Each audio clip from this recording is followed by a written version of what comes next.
Welcome to our podcast, Resilient Heroes, where we are dedicated to showcasing the incredible journeys and contributions of women in the field of emergency management. I'm your host, Laura James.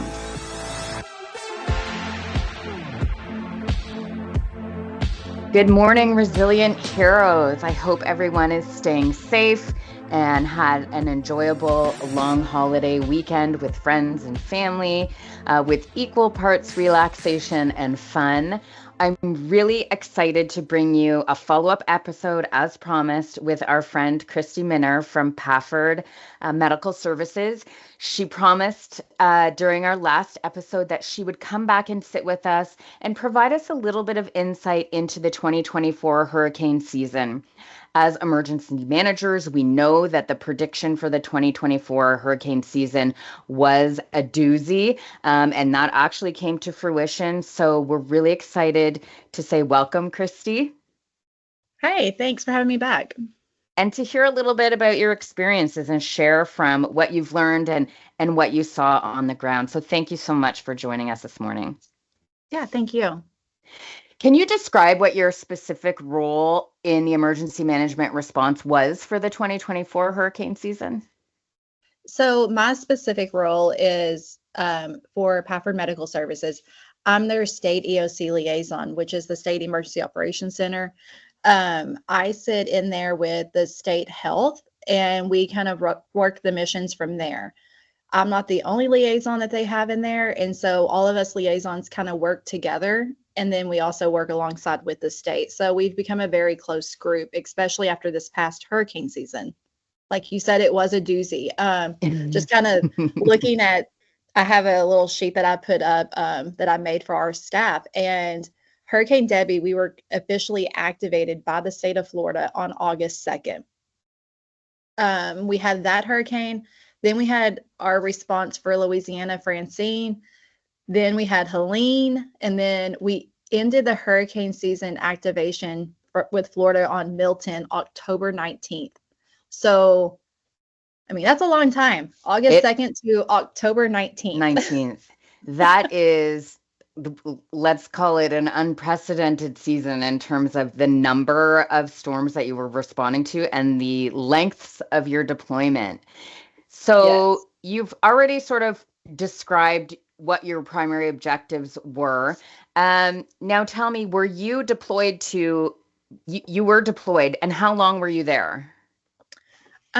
So each hurricane, of course, was different. For Hurricane Debbie, I was there for a little over a week, I believe.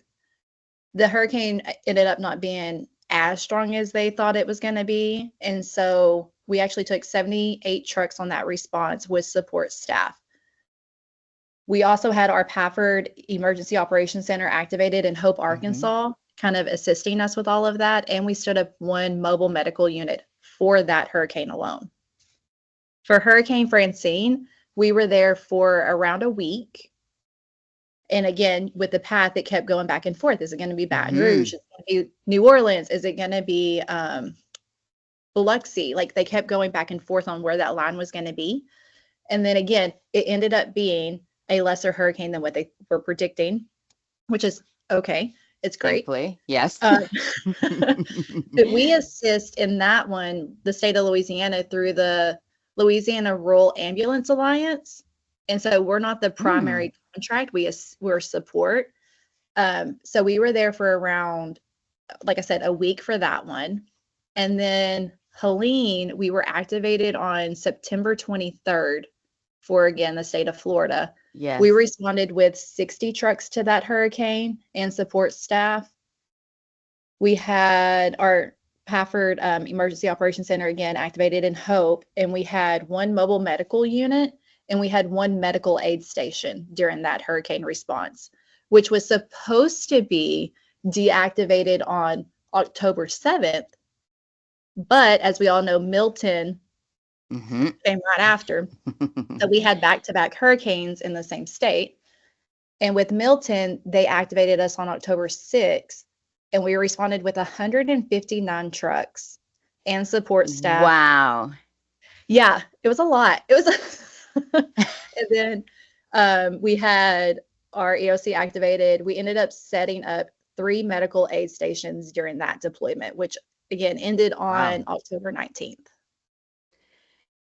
So, I mean, I take a deep breath and say because that is a long haul, and each individual activation for you is a separate project with separate challenges and obstacles, and the same team that you're working for, I mean, the same team members are likely supporting some of those. So how do you keep the gas in the tank for yourself and your team members? So this one was a little bit more challenging this season, of course, than any other because we did have those 2 hurricanes back to back, which put us in Florida for a month. We're not a stranger to being in Florida for a month. For Hurricane Ian, we were there for 4 weeks. For Idalia last year, we were there for, I want to say 3.5 weeks. So again, that's not anything new to us. Where this one was different is we were there for 2 weeks for Helene. So normally we rotate staff out. Well, with that hurricane being back to back, it was a struggle trying to get staff to come in and rotate those trucks out. So we actually ended up having some staff that had to work a little bit longer because of that.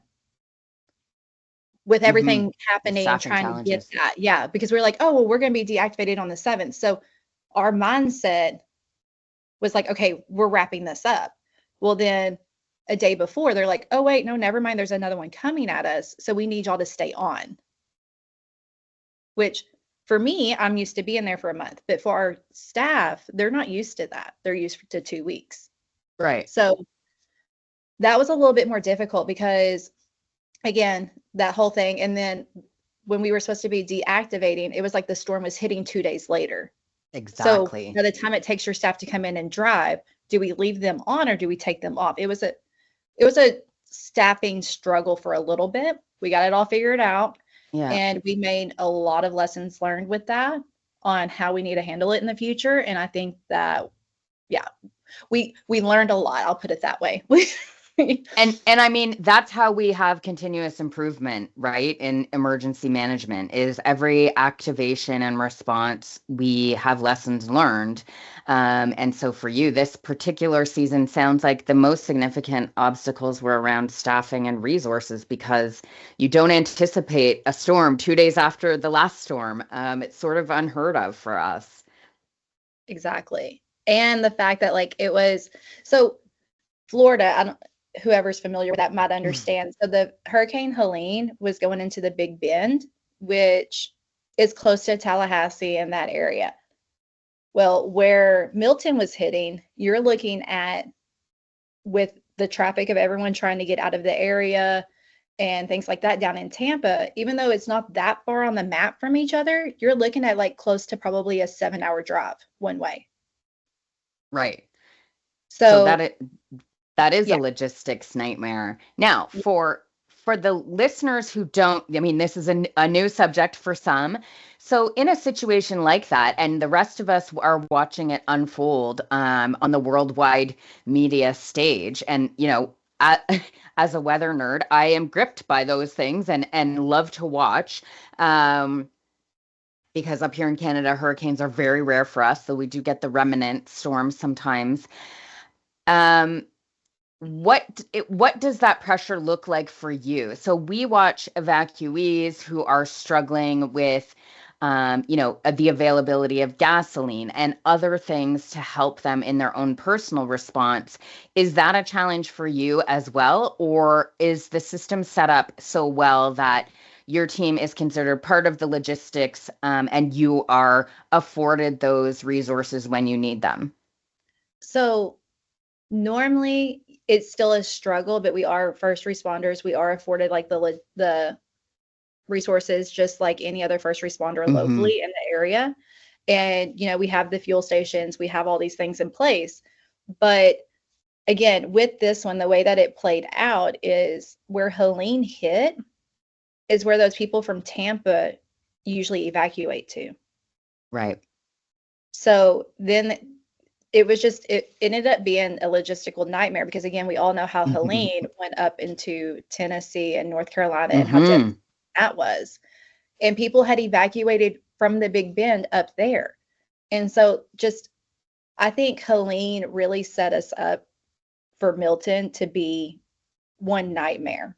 That's just the only way to put it, because anywhere that you try to go, you're going to end up still in the path, or you're going to get so far out that, again, your fuel situation and all of that for just normal everyday people is difficult to find. So Helene really set us up for Milton. Right. Like, that's the only way to put that. She really set us up. Yes, thanks a lot. So, Right.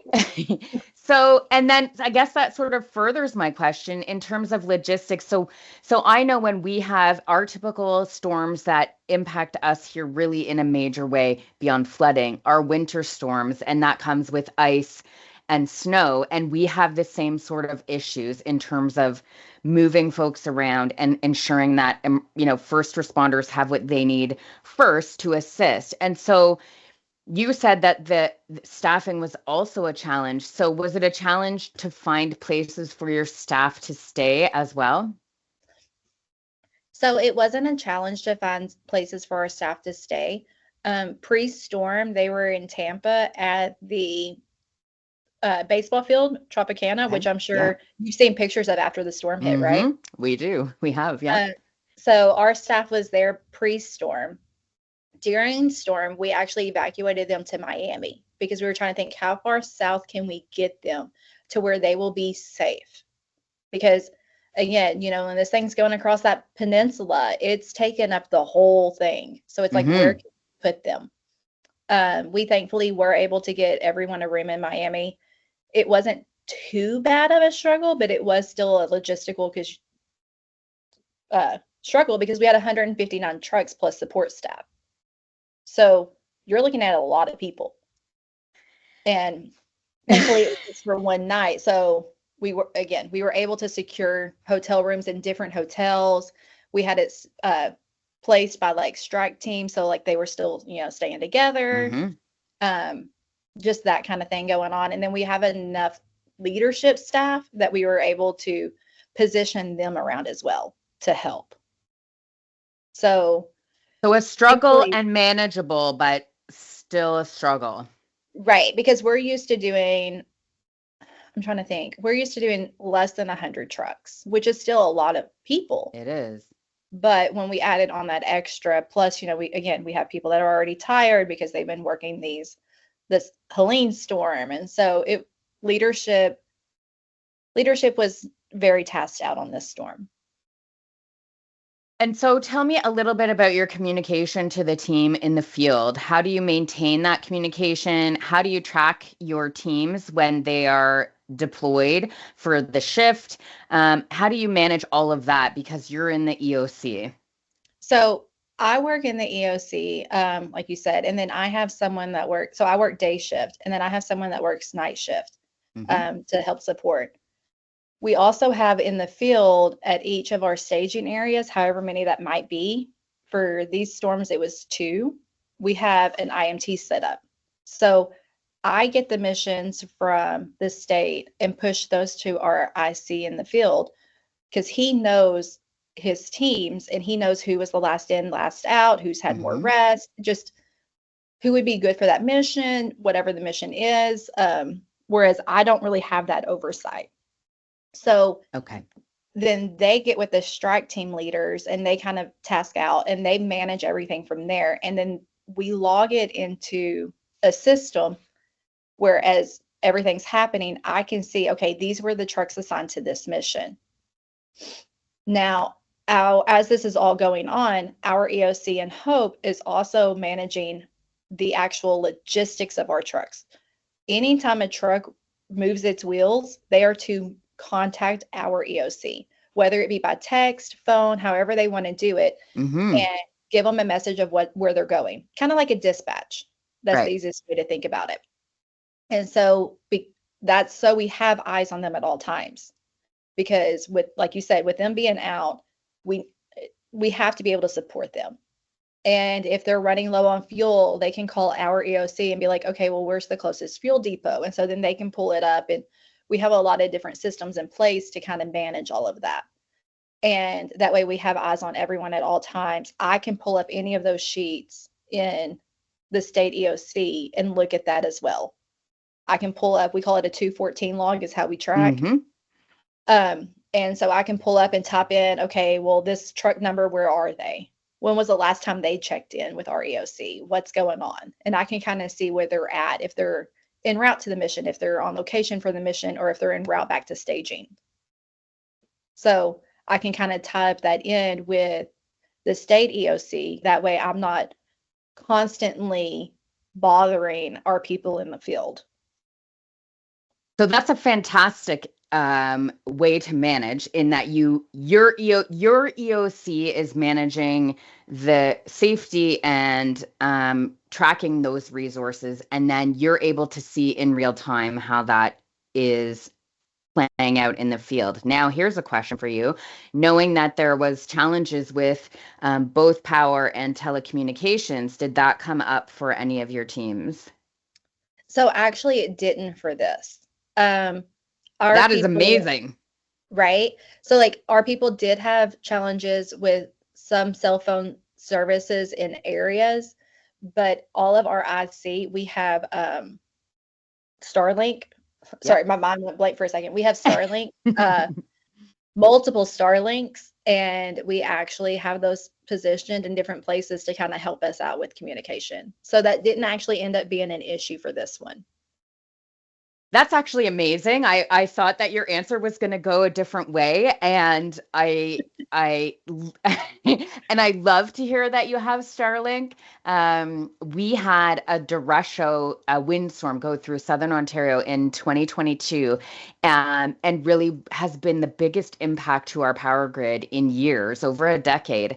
And some of the only folks that were able to communicate were using Starlink. So I always encourage now our government and responders and NGOs to think outside the box in terms of resources that they can have as a backup if our traditional sources are not working. And I'm not trying to plug Starlink, and I'm not getting any kickbacks, but I have to say that both personally and professionally, I keep hearing it again and again, that something so small and such little cost is really the hero of the day in terms of ensuring that we have resilience for communication during a disaster.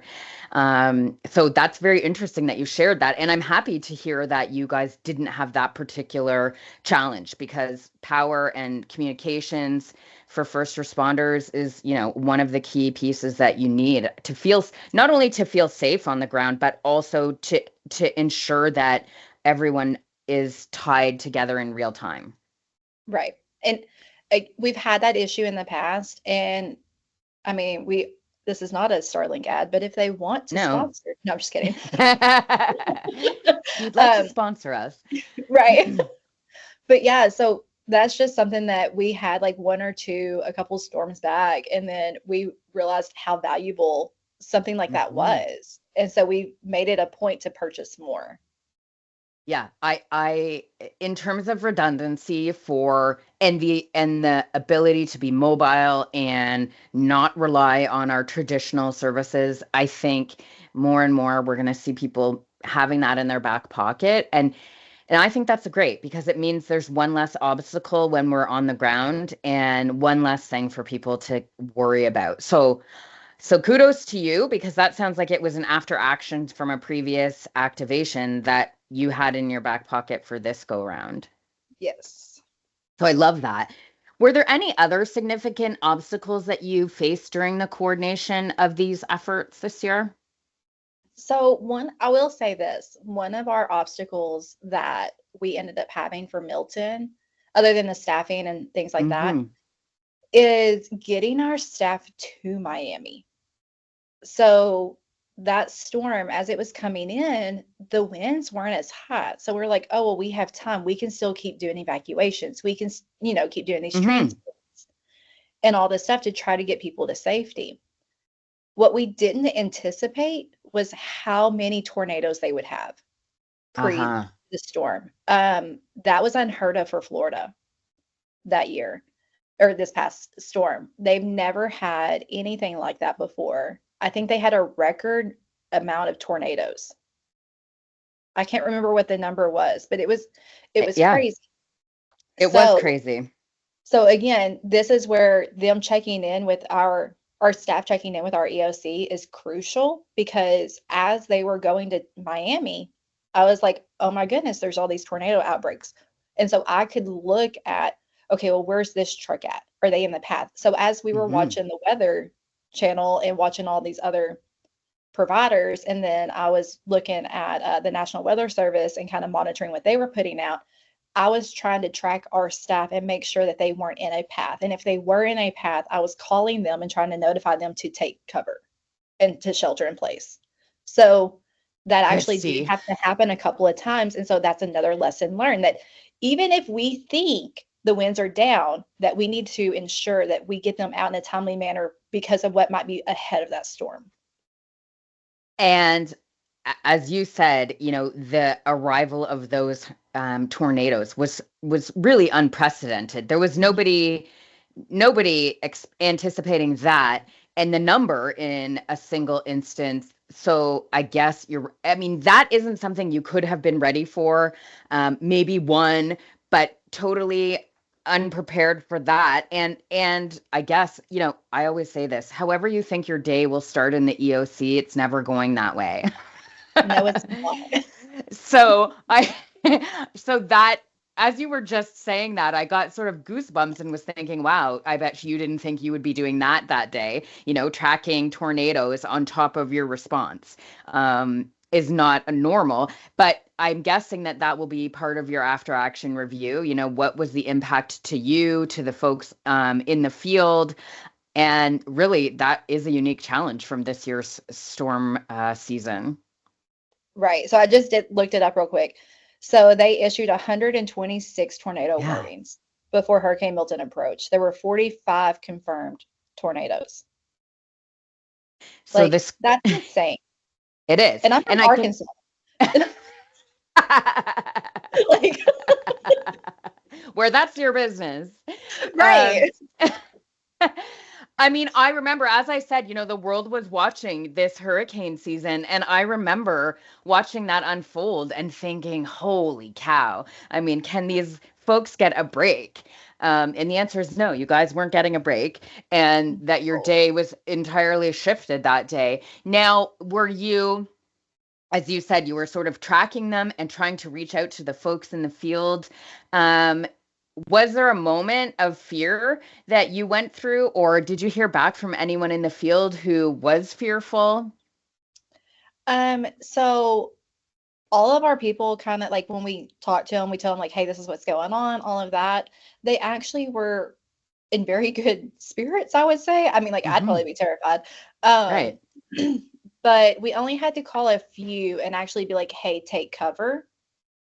The majority were able, I'll say this, we're first responders. So a majority were able to actually get really cool videos Of of the course. tornadoes.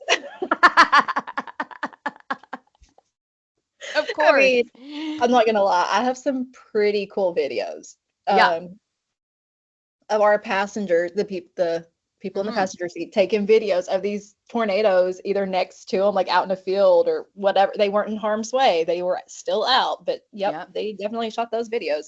They That's amazing. And so all of the folks listening would appreciate that, because we would do the same thing, of course. As long as exactly. we felt safe, we would be taking a historical record of what's unfolding, because it's amazing. Right. Um, We're first responders. We all get it. We all we get it and we chuckle. So I'm glad to hear that nobody, everybody was out of harm's way. And certainly I guess that will, in your after action review, sort of add another layer when you're thinking about your SOPs, because now that we've seen it once as EM folks, that means we prepare for that. Now we know that if it happened once, it can happen again. And the compounding impact of you dealing with two major hurricanes and this very strange weather phenomenon that was also occurring, that was unprecedented. So I'm glad we can giggle about it now because it hasn't been that long since you were there. I Okay, like so to talk say you either laugh about it or you cry about it. Like that's what it comes down 100%. to. So let me sort of pull it back to Resilient Heroes because you and I chatted a lot about your journey through EM and being a woman and, how you've come to be in your position. Do you feel that your presence as a woman brought any different perspectives or approaches this year during your hurricane response? And have you even had a chance to reflect on that yet? I will say this. So I haven't really had a big chance to reflect on any of that, but I started again with Pafford and doing these hurricane responses with Hurricane Ian. And when I walked into the state EOC there were a couple of women that were also liaisons. Mm-hmm. And throughout the years, we have built this really strong friendship to the point that we have like a text group. So there's like Amazing. it really is. And we've talked about doing like trips together and stuff like that. Mm-hmm. And because we're like, we need to see each other when it's not a disaster. But like Exactly. building that community of women, I honestly think is what saved my sanity with Milton. We have been together. We rely on each other. When we see that one's getting stressed out, we're like, hey, let's go take a walk. Yeah. Or we're there for each other and we're looking at, even though technically, I guess you could say, we're almost like all competitors, right? Because we're all liaisons for EMS. Yeah. Yeah. But Like, you're I mean, living you're living a shared experience and you're doing what we've sort of described on the podcast throughout the various episodes, which is building each other up and supporting each other as a community. right. And it's amazing. Like these women literally have become like sisters to me. And yeah, there's no way that I could do hurricanes without these women. And if it wasn't for Florida, I wouldn't have that group. Right. So I think that's interesting to hear that you wouldn't have made it without them. And that I think is one of the amazing things about women is as a community, we come together and and you have developed and nurtured friendships that came to fruition out of hardship. And that's actually the only time you really see them other than conferences, right? Right. I love that. And so I'm guessing that you guys actually can share in the journey when you're in the EOC and have different perspectives. And if you need to bounce something off them, that's a safe place to do that. Exactly. And like, I think that that's where, I mean, I kind of hate to say this, but I think that's where like women are a little bit different. Is again, like I said, they should be like what competition because we all have Mm-hmm. contracts with the state of Florida to do this. And it should kind of almost be that way, but it's not. It's, hey, can you help out with this? Or like, what do you think about this? Or I'll just ask them. They ask me. Like we give each other advice. It's not I'm gonna hold this tight because I want to be the best. Mm-hmm. It's a collaborative environment. Yes. And I think that that is truly amazing of what women can do. And I think that is really one of the keys that we bring to the table, whether that's on the ground or in the EOC, is that it's meant to be a supportive structure, and we're in it together. And as you kind of said, there is sometimes the tendency to keep things close to the chest, protect your own workspace and your own people. But women are doing it differently. And so I love that. And I'm so happy to hear that you have that because it must reduce the stress on you at the end of the day tenfold to know that those people have your back. It does, especially in that room during that time. Like, yeah, that just stresses can get so high during that. So it really keeps me grounded. I love that. Thank you for sharing that because I don't think that's something that people really talk about, right? In after action reporting, hey, what really helped you get through? Well, this group of women who I've become really close with and we support each other, even though we're in competition in the same business. I mean, that is not something that comes out in a regular conversation. Right. So if I could ask you are there any like key lessons or takeaways from this year's hurricane season? And that could be either about, your leadership style in the EOC, or it could be about community resilience. Is there something that really rose to the top for you as you were sort of packing it in and getting ready to go home that you thought, wow, I'm taking this away from this season? So Florida has basically become a second home to me. I want to go So back when it's a interesting. disaster, but Hmm. I have really grown to have a lot of friendships, not just in the state EOC, but Helene, Debbie, and then last year, Adelia, they all hit in the same area in that bend of Hmm. Florida. Well, the little local areas in there, I've become friends with those emergency managers, people that I would probably never see. Hmm. But again, we have responded now 3 times in the same area that like those communities have become so close to me. And like we still, again, I text them like, hey, how's it going? Or if I see something going on in around that area, I'm like, hey, are y'all okay? Like checking on them, they check on me. And it's just my takeaway is helping the community and like how they respond and help you as well. And it's just become again like a second family to me. The more I go back, the more I realize that like these people are like my family. I care about them. It's not just a response to me. It's how can I best take care of them? So Almost like a second home. yes, I do. I claim Tallahassee as my second home. I That's realized this amazing. I realized this hurricane season, I don't need a GPS anymore. Now you know the way. I do. I know my way around that area. I know the good places to eat and like yeah, it's just it's become my second home. And so like again, it's not just a response. It's not like, oh, got to go help these people. It's, oh my gosh, are they okay? Like it's more of like taking care of my home state. It's like taking care of my people and my family and friends. So Do you think that's unique to us as women, or do you see some of your male counterparts feeling the same way? Because I know you're taking some of the same team members back with you year over year. so some of the I would say it's across our whole team. So Yeah. there's actually a certain county in the area in that bend that they requested a certain strike team leader. They said, we want him. Yep. Yep. And then there was another area that said, we want this person. And like it got to the point that they were specifically asking for our team members. And like it honestly made me happy because it shows that they're doing good. Again, to them, it's not just like, okay, we're just here for 2 weeks. It's how A can we best community serve this connection. community?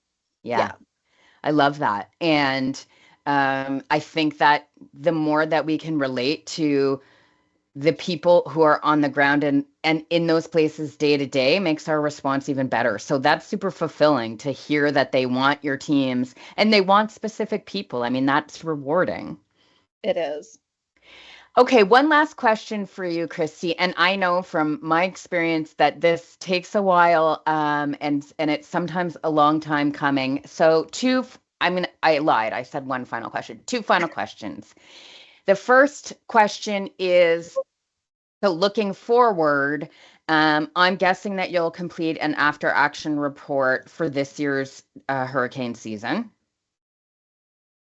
That is a Yeah, yes or no question. Okay, yeah, yeah. yeah. We And will. and I'm guessing that you'll do that as a team, but also probably individual, some reflection on how everything went. And very similar to many responses that I've been in, I'm guessing your team hasn't done that yet because you just got back.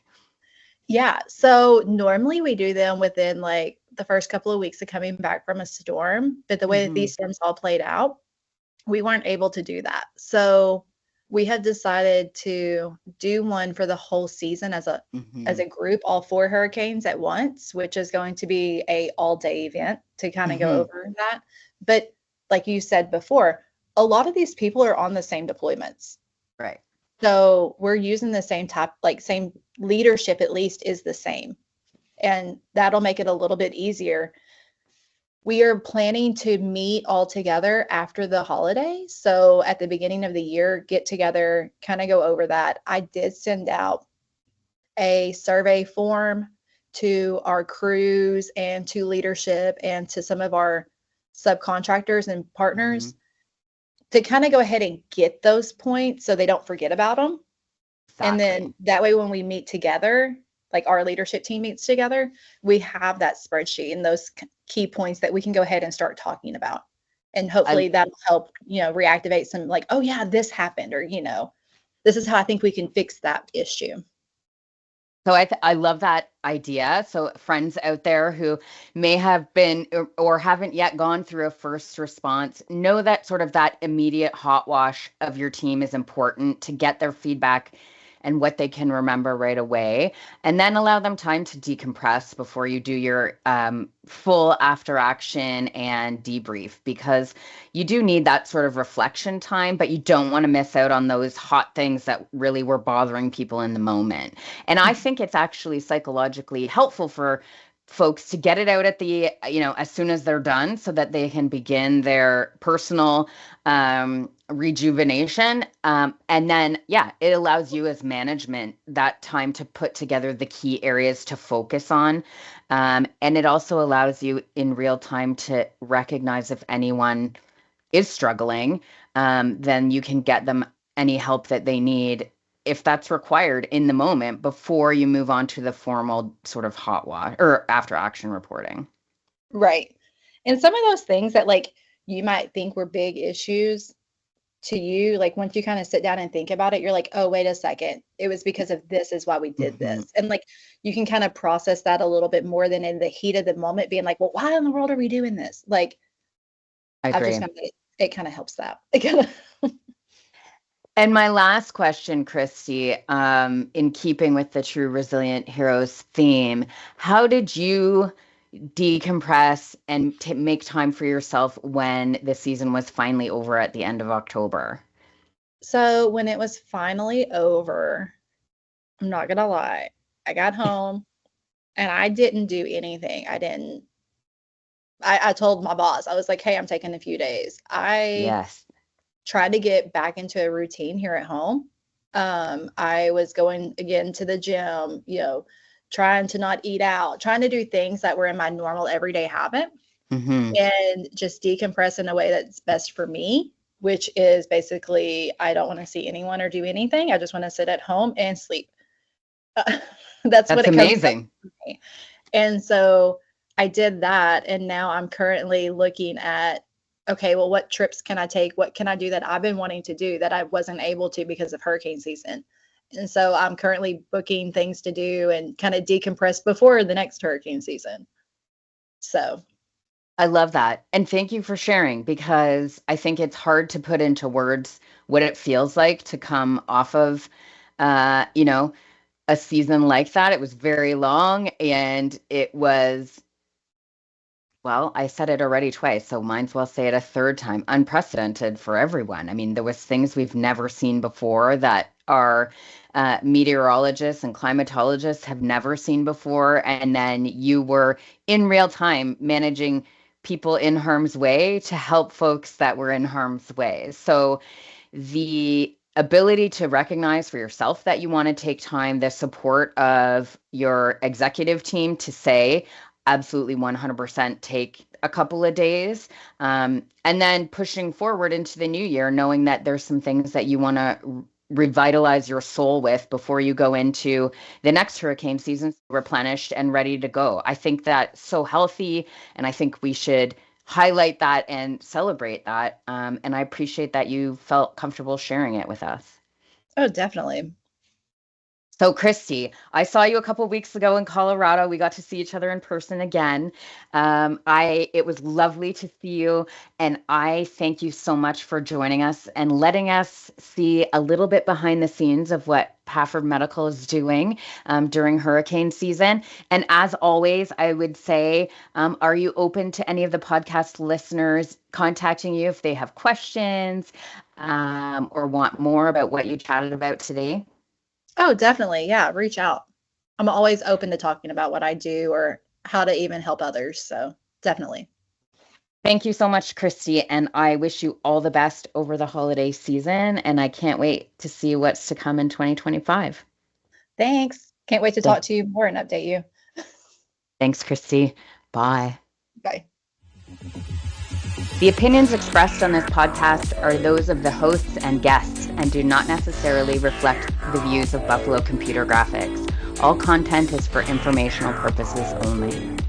Are you or someone you know a resilient hero and would be interested in contributing to our podcast? We would love to hear from you. Please contact us at RHpodcast@buffalocomputergraphics.com.